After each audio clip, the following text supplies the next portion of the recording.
l'investissement encore à ce niveau-là va au-delà de l'investissement financier parce que la restauration a ceci de particulier que la moindre heure se paye cash. Ouais. Ça veut dire que les gens mangent en général à midi. Si vous n'avez pas mis un ensemble de choses en place pour qu'à midi vous soyez prêt, ça se paye cash, vous ne vendez pas. Ça c'est d'un. De deux, si c'est pas bon, on constate directement et ça ne passe pas. Cette tendance globale à vouloir pousser le maximum de personnes à entreprendre est une grosse erreur. Parce que il est bien plus compliqué d'entreprendre que d'être un simple employé. Le simple employé n'a pas de contraintes.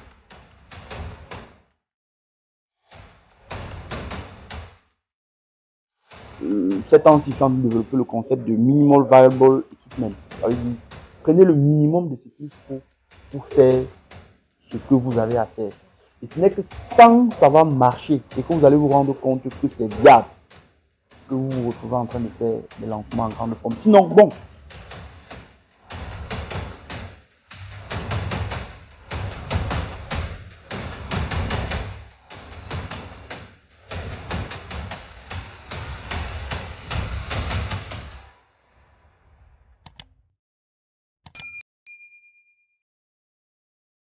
C'est toujours un plaisir pour moi d'être avec vous comme chaque samedi. Nous sommes ce matin avec Hervé Novici. Bonjour Hervé et bienvenue à toi dans le compte d'entrepreneur. Bonjour, bonjour. C'est un plaisir pour nous de te recevoir. Moi également. C'est une première et j'espère que ça va bien se passer. Ça va très bien se passer. Merci. Alors, nombreux te découvrent aujourd'hui et on aimerait bien savoir qui est Hervé Novici, quel est son parcours professionnel. Voilà. À la base, j'ai fait une formation en économie à l'université de Douala et très tôt, j'ai compris que vu le nombre de personnes que nous sommes et vu la qualité des enseignements qu'on reçoit, ça devait pas être évident de s'en sortir. Donc, sur la recommandation de quelques personnes qui m'ont conseillé, j'ai rapidement switché vers le domaine du management de projet, notamment avec des certifications qui vont avec. Donc, c'est comme ça que très rapidement, j'ai commencé avec une certification assistant professionnel et puis je me suis lancé dans ce domaine-là. Ensuite, grâce à ça, j'ai pu être recruté dans l'une des plus grandes boîtes du pays qui fait dans l'énergie. Et c'est comme ça que, bon, voilà, avec mes compétences, j'ai pu rapidement avancer. Aujourd'hui, ça va faire bientôt 10 ans que je suis spécialisé dans tout ce qui est gestion de projet, planification, analyse économique et autres. Donc, voilà un peu sur le plan professionnel. À côté de ça, j'ai toujours été très amoureux de la cuisine et de la bonne cuisine. Donc, pour moi, le métier de la retraite devait être la restauration. Mais bon, durant mon parcours avec les personnes que j'ai rencontrées, je suis tombé sur une opportunité qui m'a permis très rapidement d'ouvrir le premier restaurant et c'est comme ça que c'est parti. Voilà, et puis un deuxième après. Et je dois dire que c'est ce qui me passionne le plus dans... Ouais. Alors avec la cuisine, vous avez plus misé sur la cuisine camerounaise. Et ce qui fait que c'est cette question qui me vient justement à l'esprit. Qu'est-ce qui distingue la cuisine camerounaise des autres mets africains? Il y a des personnes qui ont l'habitude de dire qu'au Cameroun, on peut manger un repas tous les jours différents pendant toute une année. Ça veut dire que on peut se dire que bon voilà, chaque jour je mange un truc différent. Si on est au Cameroun, on en a pour toute l'année. Contrairement à d'autres pays où on va tourner sur 2, 3, 4 repas, au Cameroun, on a une diversité énorme. C'est ça qui fait sa particularité. Même s'il y a des fondamentaux dans chaque grande aire géographique, on doit dire que la diversité est telle que, voilà, aujourd'hui, la cuisine camerounaise est reconnue comme étant l'une des meilleures en Afrique et même dans le monde. Donc, c'est la diversité. Ok. Et d'où vient votre passion pour la cuisine? Passion pour la cuisine, ça, généralement, ça vient toujours très tôt. Je suis l'avant-dernier d'une fratrie de 7 avec une seule fille. Donc, du coup, on n'avait pas beaucoup de choix. Il fallait savoir cuisiner. Et puis, j'aime particulièrement faire plaisir. Et l'un des moyens les plus universels de faire plaisir aux gens, c'est à travers la cuisine. Oui, donc, du coup, ça a été très rapidement le moyen pour moi de rendre les gens heureux. D'accord, on a parlé de deux restaurants où sont situés. précisément ces restaurants-là? Est-ce que lorsque Hervé décide d'entrer dans la restauration, est-ce qu'il est encouragé par sa famille? Est-ce qu'il est encouragé par ses amis? Ou alors on voyait dans ce domaine-là un domaine réservé uniquement aux femmes? Bon, dire que c'est un domaine réservé aux femmes, très rapidement, j'ai envie de dire non. Oui. Les grands noms de la cuisine au monde sont des hommes. Si on parle de Paul Bocuse, si on parle des promoteurs de Ferrandi Paris, ce sont des hommes. On savait que je devais finir dans la cuisine, ça c'est clair. Donc il n'y a pas eu de doute à ce niveau. Pour moi, ça n'a pas été une surprise que je me retrouve en train de faire la cuisine parce que étant une passion, il n'y avait pas de raison à ce que je ne le fasse pas. Et à côté de cette passion-là, je suis quelqu'un de très ambitieux. Donc du coup, lorsque je pensais à me lancer, je me suis dit, je vais frapper un très grand coup. Oui. De par ma formation et mes compétences, j'ai pris énormément de temps pour me préparer. Le premier restaurant, on l'a préparé sur au moins 2 années. Dans la conception, dans le design, dans tout ce qui est préparation et autres. Ça nous a pris vraiment du temps. Et le premier lieu où on s'est installé, c'est le Douala Grand Mall. Aujourd'hui, le Douala Grand Mall représente l'une des destinations les plus importantes, les plus prisées, les plus adéquates pour un certain standing au Cameroun. Donc, on s'est dit, voilà, c'est là-bas. Et on a travaillé pour. Ça a été un très gros challenge parce que les exigences techniques et de qualité pour s'installer là-bas étaient extrêmement complexes. Mais à la base, je suis gestionnaire de projet, donc ça a été un très grand atout pour m'installer. Voilà un peu. Le deuxième, ensuite, on l'a fait dans un lieu un peu similaire du côté de Bonamou Sadi. Donc, on est installé avec le deuxième restaurant au niveau de Bessadi Galerie à Bonamou Sadi. Ouais. Super. Et en tant qu'entrepreneur, quelles sont les difficultés auxquelles vous faites face au quotidien et comment vous gérez ces difficultés-là? Les difficultés au quotidien, je ne sais pas, je parle des difficultés au quotidien dues à l'activité de restauration, je parle des difficultés d'entreprendre dans le secteur de la restauration. En fait, dans les deux secteurs. Dans le premier cas, on fait une très grosse erreur quand on veut entreprendre. On se dit que l'entrepreneuriat repose essentiellement sur l'investissement financier, ce qui est extrêmement faux parce que le coût de l'entrepreneuriat est bien divers.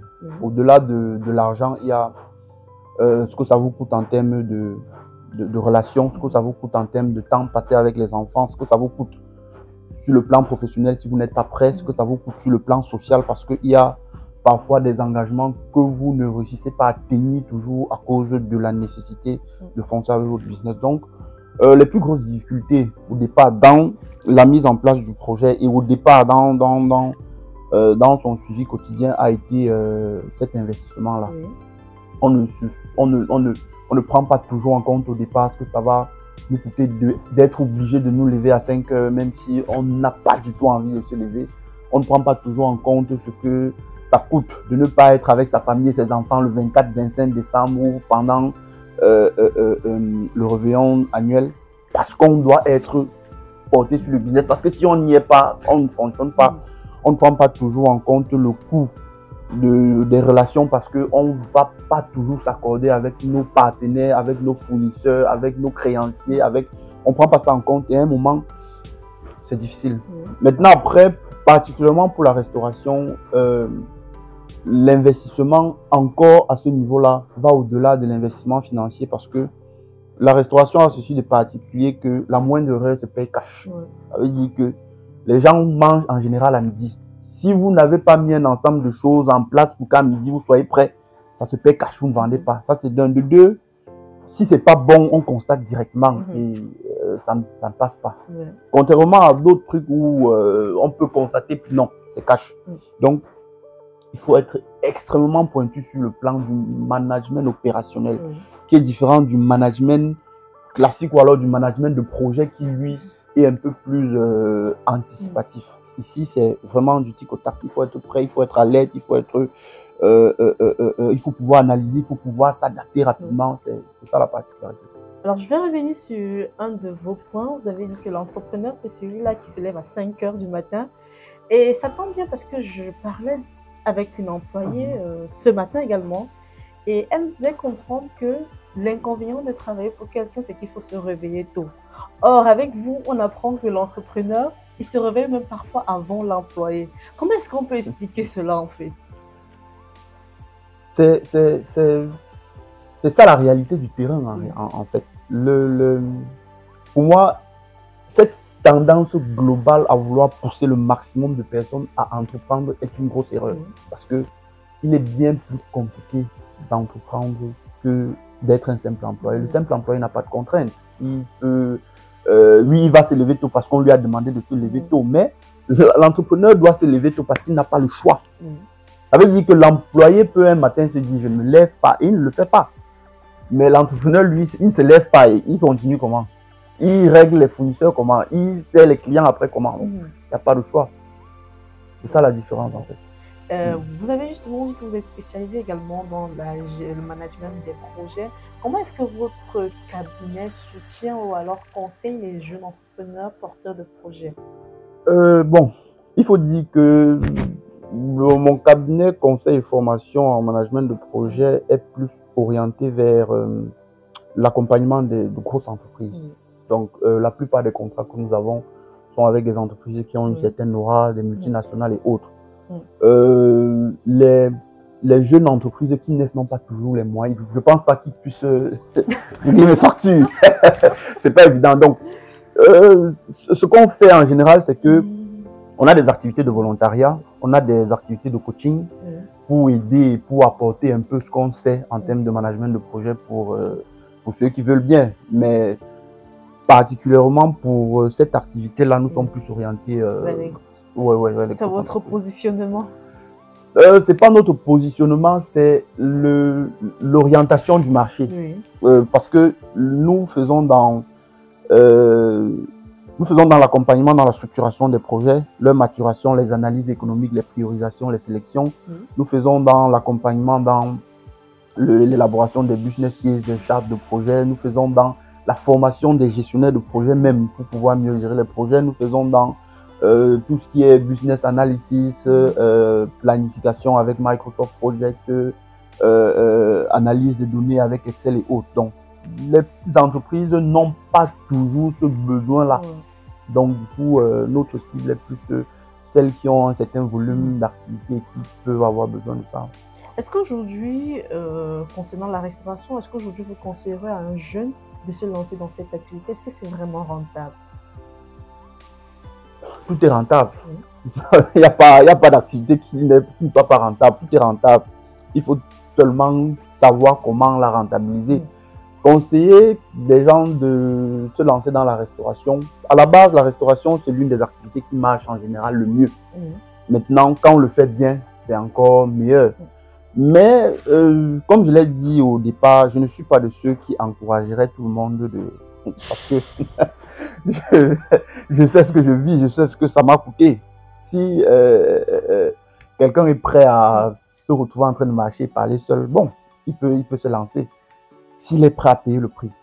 S'il est prêt à payer le prix. Le prix, en général, on entend le prix, les moyens, j'ai les moyens, je vais investir, je vais... Non, c'est pas ça le prix. Le prix est ailleurs. Le prix, c'est des sacrifices. Le prix, c'est des manquements à certaines obligations. Le prix, c'est des absences. Le prix, c'est... Non, il y a beaucoup de prix à payer.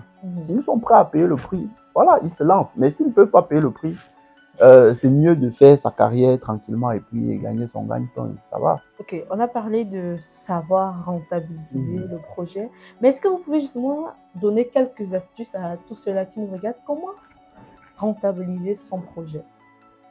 Alors, comment rentabiliser son projet? Les grandes entreprises font de l'analyse de données, ils priorisent leurs actions, ils font des économies d'échelle, ils font des optimisations.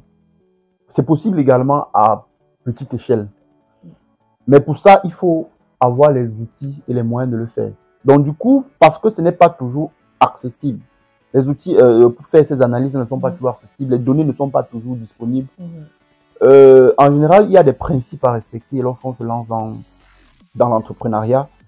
Le premier principe que je vais un peu transphaser pour le dire le plus terre à terre possible, c'est même si on veut investir dans un domaine qui nécessite, je dis n'importe quoi, 500 000 francs et qu'on a 3 millions, il n'est pas conseillé de mettre tous les 500 000 francs pour lancer son business. Donc, du coup, il faut commencer par des prototypes. Si vous avez bien conçu votre projet, travaillez-le suffisamment et vendez-le suffisamment autour de vous sans grosse publicité.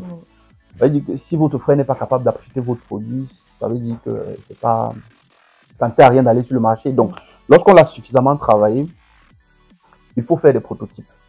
Dès qu'on a fait des prototypes, on essaye de s'assurer que sur la base de ce petit échantillon-là, le produit passe le mieux. On a compris les retours des clients, on a corrigé ce qu'il y a à corriger jusqu'à ce qu'on a l'élément le plus important. Dans le domaine de l'informatique, ils ont ce qu'ils appellent le MVP, le Minimum Viable Product. Le Minimum Viable Product, c'est le plus petit produit avec le maximum de fonctionnalités. En général, dans le développement, les grandes entreprises commencent par ça. Ça veut dire que, voilà, je veux faire quelque chose, je développe le prototype qui a le plus de fonctionnalités, mais qui ne m'a pas coûté grand-chose. Donc, c'est ce qui est conseillé. Dès que c'est fait et qu'on a corrigé tout ce qu'il y a à corriger comme bug, comme retour client, comme on peut maintenant faire un lancement à grande pompe. Or, on va observer qu'en général, dans notre environnement, les gens font l'inverse. Dès qu'ils ont les moyens pour investir, ils ouvrent quelque chose, ils font quelque chose de très grand. Et je m'amuse souvent à, lorsque je roule, observer un peu tout ce qui ouvre comme petit business là partout en route. Et je me dis, je fais une estimation du temps qu'ils ont pour fermer. Et en général, très rapidement, ça ferme. Parce que ça doit fermer. C'est normal. C'est pas parce qu'on a l'argent pour investir dans un domaine qu'on doit mettre tout cet argent dans ce business-là. Et c'est pas parce qu'on a eu l'argent que ça va marcher. C'est vraiment tout autre chose. Bon. Alors, Jeffrey nous dit tout à l'heure que pour être entrepreneur, il faut savoir payer le prix. Mais quel est le prix que Hervé Novici a payé? J'ai payé énormément de prix. Je continue de payer, je n'ai pas fini de payer. J'ai payé énormément de prix. Ça va faire bientôt, si je prends le temps de conception, le temps qu'on a déjà eu à exister, on est pratiquement dans 5 ans. J'ai payé énormément de prix. Je me souviens pas la fête de fin d'année où j'ai été normalement là à la maison. Je me souviens pas la dernière personne que j'ai perdue au village. Je suis allé au deuil parce que c'est le samedi et le dimanche qu'on vend. Et on va pas laisser de se faire de l'argent. Pas de se faire de l'argent dans ce sens-là, mais on va pas laisser l'activité qui ne tourne pas vraiment pour se retrouver dans une autre activité qui ne va pas prendre les prix qu'on paye. Voilà essentiellement ça. Il y a également les personnes qu'on rencontre sur la route, qu'on n'arrive pas à cheminer ensemble et qui chagrinent après. Parce qu'au-delà de ce qu'on fait, il y a la relation humaine. Mais le business, avant tout, si on ne réussit pas à s'accorder, oui, ça fait mal. On paye le prix de ça, on accepte et puis on avance. Voilà un peu, grosso modo, comme ça. Mais malgré ces échecs-là dans la vie quotidienne, est-ce que vous regrettez aujourd'hui d'avoir choisi le domaine de l'entrepreneuriat? Ou alors, s'il fallait choisir, vous allez choisir à nouveau ce domaine-là? Regret? Non, je ne peux pas regretter. Ce que j'ai fait pour moi est formidable. Ce que j'ai fait pour moi est formidable. Il y a un immense plaisir à se retrouver dans la cour des grands. Je suis très ambitieux. Et les restaurants que j'ai ouverts sont situés dans des endroits magnifiques. C'est un plaisir d'être là-bas. Et surtout, vous vous souvenez, au départ, j'ai dit que pour moi, je me suis lancé dans la cuisine pour faire plaisir. Parce que c'était le moyen universel, riche, pauvre, malade. Non, non, tout le monde a besoin de manger. Donc pour moi, voir comment à travers ce que j'ai fait, les gens peuvent avoir du plaisir, rien ne peut remplacer cela. Alors, on est déjà à 2 restaurants et forcément, on pense ouvrir encore d'autres, pourquoi pas ailleurs. Et ça nous pousse à cette question, comment comptez-vous valoriser la cuisinière camerounaise dans d'autres pays? Est-ce que c'est un projet? Est-ce que c'est un rêve? Ou c'est un cours? Il faut dire qu'au départ, qu'on est encore tout feu, tout flamme et qu'on conçoit, on dit qu'on va... Mais bon, j'ai l'habitude de rappeler que la bouche peut construire 1000 étages. Mais après, il faut s'asseoir et le faire. Donc du coup, on y a pensé. Il y a des choses à faire en Côte d'Ivoire, au Congo, et pourquoi même pas en Europe. La cuisine camerounaise est déjà tellement bien que, en fait, il faut juste bien la faire et offrir l'opportunité aux gens de la découvrir, ça va marcher. Mais maintenant, est-ce qu'il y a les moyens de le faire? Je dois dire que pour ma part, je pense qu'il faut déjà bien faire ce que j'ai commencé. Et l'avenir nous dira pour le reste. Alors, on va terminer, mais avant de terminer, un mot pour tous ces jeunes-là qui vous regardent, qui, pourquoi pas, tirent des leçons sur tout ce que vous avez dit aujourd'hui et peut-être rêvent de vous ressembler. J'ai envie de dire qu'il ne faut pas qu'ils rêvent de me ressembler. Parce que parfois, je me retrouve en train de parler seul en route. À cause de tous les engagements qu'il y a derrière. Vous imaginez travailler avec une trentaine de personnes qu'il faut gérer au quotidien, faire son boulot, jouer son rôle de responsable de famille et tout. Ce n'est pas évident. Personnellement, je pense que la structure nationale en termes d'organisation du pays globalement n'est pas très favorable à l'entrepreneuriat. Si je prends le domaine de la cuisine, je ne sais pas si vous pouvez me dire où je peux trouver une école où je vais trouver des personnes bien formées pour faire le service. Parce qu'on a tous les problèmes à avoir des personnes qui font du bon service. Il y a des écoles qui forment des cuisiniers, mais après, on sait ce que sont nos formations. Donc, je dois dire que ce n'est pas évident. Et entreprendre ne doit pas seulement être lancer son entreprise. Entreprendre peut être fait dans le sens de la gestion de sa carrière. Est-ce qu'on est dans un domaine qui nécessite qu'on ait une certaine croissance? Vous êtes dans une entreprise et vous dites que je vais entreprendre. Vous n'avez pas besoin de sortir de l'entreprise pour aller entreprendre ailleurs. Entreprenez sur votre carrière. Dites-vous que dans 5 ans, je vais être sous-directeur, je vais être directeur, je vais être manager ou whatever. Mettez en place les éléments qu'il faut pour le devenir. Il y a des personnes qui ont des salaires mirobolants et qui vivent très bien. Être entrepreneur ne permet pas toujours d'avoir ce que ces personnes-là ont. Donc, à la base, je dirais que ce n'est pas toujours nécessaire d'entreprendre. On peut faire carrière, on peut correctement faire carrière et bien gérer sa vie. En Europe, vous avez des cheminots qui, je vais dire n'importe quoi, ne gagnent pas plus de 2000 € chaque mois. Mais ils ont leur petite famille, ils font des petites épargnes pour leurs enfants. Chaque année, ils sont en vacances et ils vivent plutôt bien. Ils n'ont pas nécessairement besoin d'entreprendre. Donc, maintenant, si ils veulent nécessairement entreprendre, comme je l'ai dit au départ, ça ne sert à rien de courir. Il faut bien se préparer, il faut faire un très bon prototype. Si on est dans le développement, j'ai parlé de MVP, si on est dans l'industrie ou la restauration, je ne sais pas trop quoi, on peut, ces temps-ci, je suis en train de développer le concept de Minimal Viable Equipment. Ça veut dire, prenez le minimum de ce qu'il faut pour faire ce que vous avez à faire. Et ce n'est que quand ça va marcher et que vous allez vous rendre compte que c'est viable, que vous vous retrouvez en train de faire des lancements en grande forme. Sinon, bon, vous allez ouvrir et fermer comme la plupart des personnes qu'on voit partout. Merci beaucoup d'avoir accepté notre invitation. Ça a été vraiment un plaisir de vous recevoir. Merci, le plaisir était pour moi. Pour un séjour calme et agréable à Abidjan et à Douala, choisissez MC Home, votre nouvelle agence immobilière. Nous mettons à votre disposition des appartements meublés ultra modernes au bord des routes principales. Bénéficiez d'un cadre sécurisé, entièrement équipé avec une couverture internet haut débit pour un séjour inoubliable.